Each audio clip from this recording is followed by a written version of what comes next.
Yaani badala tusaidie, watunifundisha nidhamu ya uoga kwenye maendeleo ambayo ni haki yetu. Kwa nini watutishie?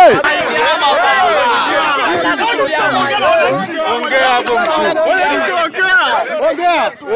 Unatakiwa uongee. Baada ya miaka mitano umetusaidia nini?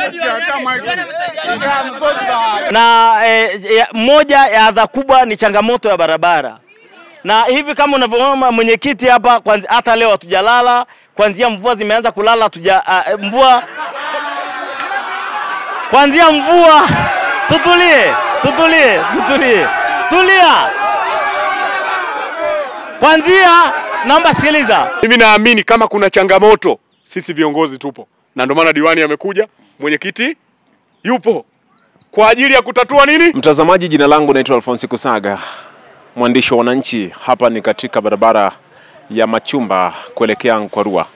Asubuhi ya leo taharuki imejitokeza maeneo haya baada ya wananchi wa eneo hili kufunga barabara kwa ajili ya kuishinikiza serikali ikiwemo TARURA ili kwa sababu barabara hii haipitiki iweze kupitika. Walichokifanya wananchi, wamechimba mtaro katikati ya barabara, na jambo hili pia awali walikuwa wanataka wafunge barabara ya lami ya Moshi Arusha, lakini viongozi wakawahi katika eneo hili na kuwasihi wananchi kwamba wasifunge barabara kwa sababu kuna watu wanahitaji huduma kupitia barabara hii, jambo ambalo pia waeleza kwamba mkuu wa wilaya pia anafika kwa ajili ya kuzungumza nao.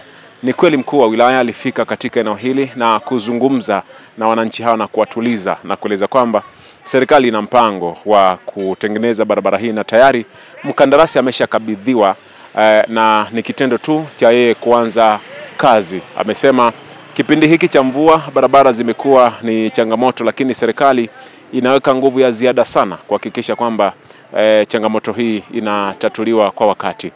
Tumezungumza na wananchi wakieleza malalamiko yao.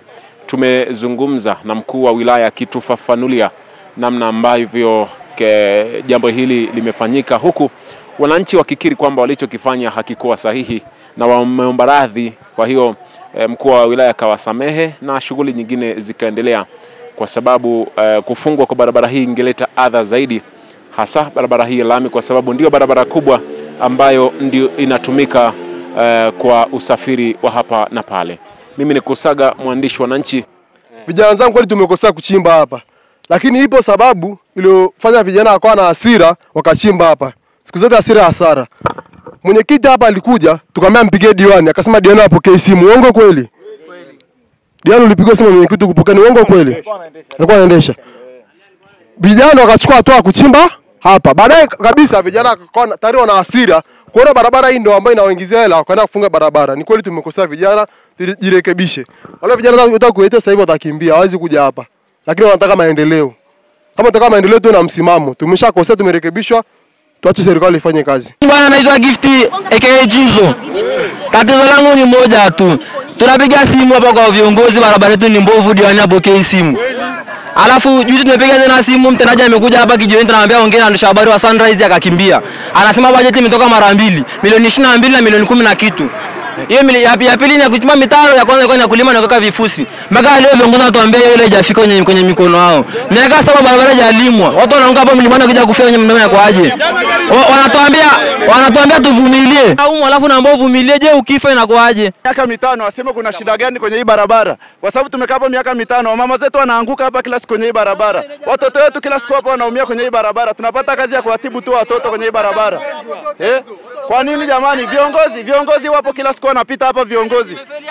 Jana gari, kuna siku gari imefeli hapa mlimani, ilikuwa inamuua mama. Jana ilikuwa imuue mama wa watu hapa hivi, yuko zake anauza.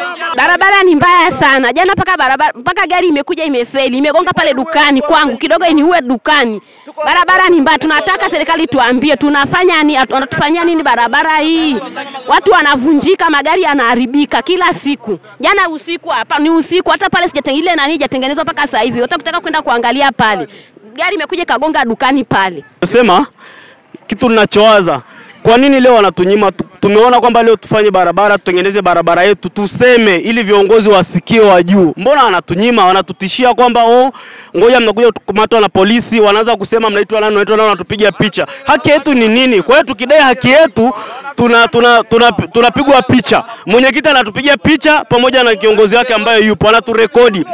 Huyu diwani anapigwa simu mpaka na meneja, wanasema meneja wa TANROADS sio TARURA apokee simu yake. Kwa hata sisi tuna mashaka kwanza na huyu diwani yetu. Kwa nini haya? Mheshimiwa, hii barabara hii pita kuanzia hapa mpaka mwisho barabara. Kama kuna mtu anamjua diwani kwa sura, hata kama unakaa ameshaitaga hapa hivi. Kila siku ni mbovu. Kutaka kwa mimi ni mbovu. Wao wenyewe mwenyewe gari lao wameliacha hapa. Hajasubutu kulipandisha hapo. Hizo gari hapo zenyewe sio kama ni za hapa. Zimeshindwa kupanda kwenye barabara. Barabara ni mbovu. Kila siku mimi napanda toa hapa. Mpaka naonea huruma. Yaani toa amenibeba na mlibela, lakini namuonea huruma. Viongozi wako wapi? Kinachoendelea hapa ni vijana na mimi naitwa Olaisi Simon Minyali Molel, ni mwenyekiti wa kijiji cha Ambureni. Niko na vijana hapa, nimepata taarifa kwamba walikuwa wanafunga barabara. Lakini tumekuja hapa, tumeridhiana, tumetoa mawe waliokuwa wameblock barabara na sasa tunaendelea kujadiliana nini kifanyike. Awali tulichonga barabara zote na wao ni washahidi. Tumechonga barabara ya Kwa Pole, Peace Point mwaka jana mwezi wa 10. Hapana, nisikilize. Tumechonga kwenye kijiji changu, nisikilize. Kwenye kijiji changu tuna barabara zifuatazo: Soko la Ndizi, Kwa Pole, Machumba hii hapa, barabara mpya, barabara ya Maretu na Peace Point. Zote zimechongwa mwaka jana kasoro hii. Kwa nini hii haikuchongwa? Hii ilikuwa ya mwisho kwenye ratiba ya kuchonga. Na nimshukuru kipekee injinia wa TARURA ndugu yetu Kaya. Alitupa greda ya kuchonga, greda ya kushindilia, boza. Kazi ya wananchi ilikuwa ni kuchangia tu mafuta tuchonge barabara zetu. Na barabara zote zilichangiwa na tukazichonga. Hii hapa ambayo ndio ilikuwa ya mwisho, kwa bahati mbaya iliambatana na ile ziara ya mwenyekiti wa CCM mkoa. Kiongozi wetu mmoja akasema barabara zote anazichimba. Kwa hiyo wadau waliokuwa wamechangia pesa ya kuchonga hii barabara wakachukua pesa zao. Walikuwa wamechangia kwa kupitia sheli yetu ya Sango Kwa Pole. Nakumbuka Steven Dosi alichangia 60,000, kuna mwingine alichangia 30,000. Kulikuwa na pesa nyingi. Kuna watu walikuwa wamechangia 30, 60, 20, kila mtu na uwezo wake. Lakini walivyobaini kwamba walivyoambiwa kwamba wanaochonga hii barabara ni mtu fulani, wakachukua pesa zao. Ndio maana haijachongwa mpaka kiongozi siji hawakumtaja jina. Kwanzia mvua zimeanza kunyesha tujalala. Iko hivi. Tusikilizane basi. Naomba tusikilizane. Hii barabara ni ya TARURA. Kuna kiongozi wa TARURA hapa Olaisi? Yuko wapi? Mwambie aje. Naomba kiongozi wa TARURA, mzee wangu njoo. Naomba mnisikilize niwaambie. Nataka niwahakikishie wanaambureni kwamba sisi viongozi mliotuweka tupo pamoja na nyie. Naomba nimalize basi. Mimi ndo diwani wenu wa Ambureni. Niko na mwenyekiti wa kijiji hapa, lakini niko na viongozi mbalimbali hapa. Nataka niwahakikishie kwamba hii barabara ni ya TARURA na mmemwona injinia yuko hapa. Kwa hiyo naomba mtuachie siku chache tutekeleze barabara. Injinia wa TARURA aje hapa. Injinia wa TARURA. Nitie meneja wa TARURA. Nije wa TARURA. Kwa hiyo angalia, naomba sikiliza. Nakuja. Nasema hivi. Naomba sikiliza. Ninaomba barabara isifungwe kwa sababu barabara hii inaunganisha Ambureni na Ngwandua. Naomba tulia. Kwa maana hiyo si mmetuita viongozi? Kwa sababu mmetuita viongozi, ona. Ngoja basi tulia. Tunasema hivi, mnasikia? Tunasema hivi. Namuomba injinia wa TARURA hapo aje. Injinia nakuomba hapa. Niite injinia TARURA. Ngoja dakika moja niongee na niitie meneja wa TARURA. Amiri Mkalipa, mkuu wa wilaya ya Rumeru. Nimekuja kata ya Ambreni. Leo asubuhi palikuwa na sintofahamu ndogo hapa. Na sintofahamu hii ilipelekea kuna bomba kwenye hii barabara inayopanda juu kuja kijijini, kuna sehemu chini kuna mtaro.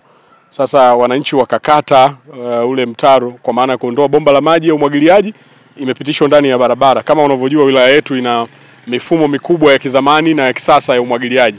Kwa kuzingatia hilo sasa wananchi wakaondoa lile bomba la umwagiliaji, maji yakawa yanapita barabarani na barabara imekuwa imejifunga.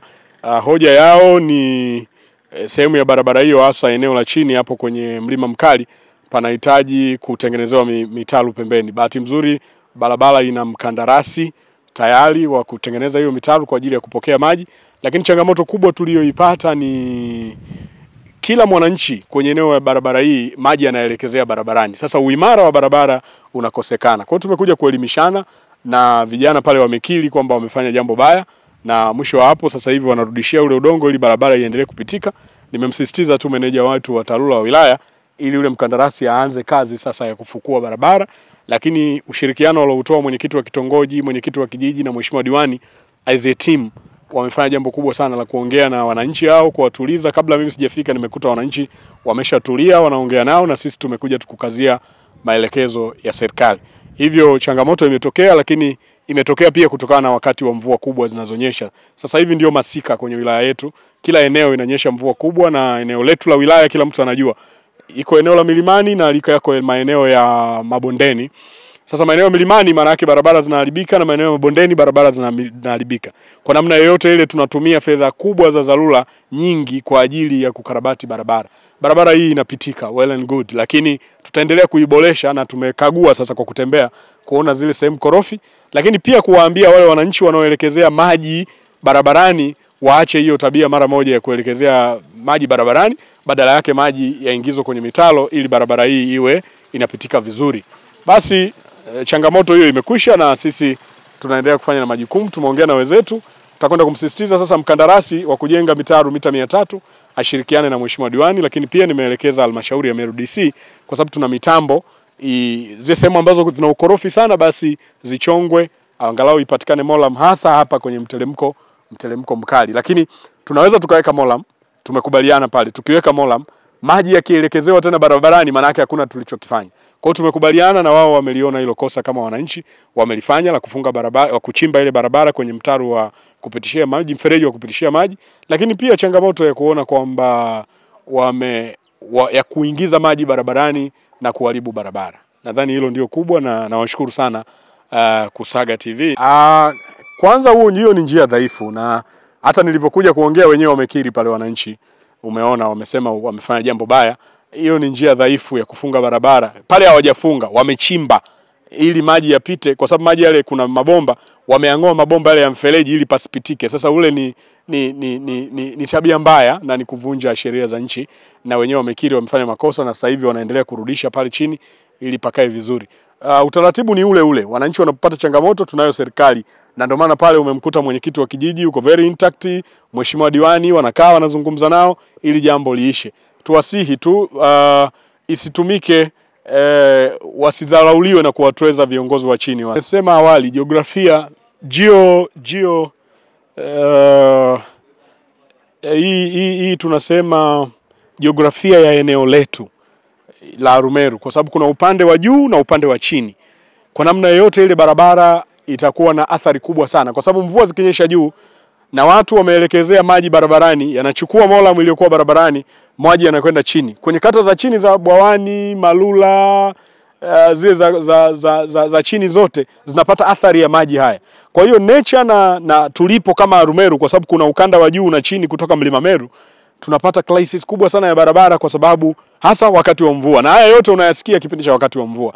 Kwa hiyo kubwa ni kuwa wavumilivu, kwa sababu we have budget tunazo kupitia TARURA, lakini pia budget tunazo kupitia halmashauri kuhakikisha barabara hizi zinaboreka vizuri na mambo yanakwenda vizuri. Kwa hiyo tunaendelea kuomba budget kuhakikisha barabara hizi zinapitika. Kwa mfano kijiji hiki kina barabara 3. Katika hizo 3, 2 zote zinapitika vizuri na ziko vizuri. Na hii moja mkandarasi yuko site ndio alikuwa anataka kuanza ili kumalizia. Kwa hiyo katika watu wamepata upendeleo, lakini yako maeneo korofi zaidi ya hapa kwenye wilaya hii. Na hayo nayo tunaendelea kuyaratibu, tunaendelea TARURA wenzetu kuwaomba tuongeze nguvu kubwa hasa kipindi hiki. Hawa ni watoto wetu wamekosea. Lakini ukweli barabara imekuwa kero kabisa, sio hapa tu mpaka huko juu. Sasa kwa bahati nzuri, nashukuru maana viongozi wetu wako hapa. Viongozi wetu wako hapa. Viongozi wetu wako hapa wa serikali, na bahati nzuri iko diwani, na bahati nzuri tulishafika, hata mimi mwenyewe nimeshaungana na diwani kuhusu barabara. Nimemueleza kwamba barabara imeharibika. Nimemfuata diwani, mtu ambaye sijawasiliana naye ni mwenyekiti wa kijiji. Lakini ukweli barabara hii imekuwa kero, kwa hiyo vijana wetu wamesidiwa. Kwa hiyo naomba mkuu wa wilaya usiwachukulie hatua, lakini wafukie. Lakini ukweli hiyo taratibu uliosema utatuwekea mitaro, ukweli itakuwa umetuokolea barabara. Kwa hiyo barabara hii imeharibika mpaka huko juu, barabara 4. Kwa hiyo barabara hii imeharibika. Kwa hiyo naomba, kwa sababu umekuja leo, naomba ile kamati na husika wa barabara TARURA wasimamie taratibu wao, wasiwe tu kutuokolea barabara. Kwa hiyo mimi ndio ombi langu mkuu wa wilaya.